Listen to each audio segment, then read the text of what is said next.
Hello. In this video, I will show you some steps you can take to make your PowerPoints more accessible.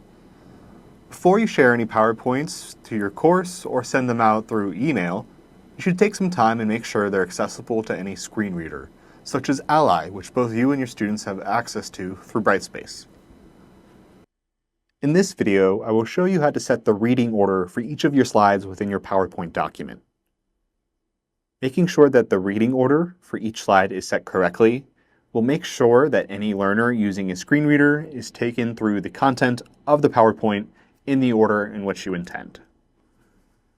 The easiest way to check the reading order for each slide is by first going to the Review tab at the top of your PowerPoint document, clicking the downward arrow next to the Check Accessibility button here, and choosing the Reading Order pane. This will open up a window on the right-hand side of your PowerPoint where you will see a list of different objects within this specific slide. And we want them in the order that they will be read in.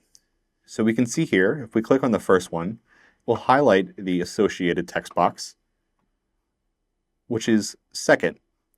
The way we can switch this from being read first by the screen reader to second is by clicking it here and clicking Move Down, or we can click and drag to a different spot in the order here. So what you want to do is click on the first thing, make sure it's the first bit of information you want the screen reader to read, click on the second, and so on with each text box you have here. This process should be done for every single slide you have in your PowerPoint, making sure that the title is read first, and then every subsequent item underneath it is in the order that you want the screen reader to read through the PowerPoint with. This may be from the top to the bottom, or in certain cases from left to right. Just want to make sure that it is in the order you want. So like this, we want left to right.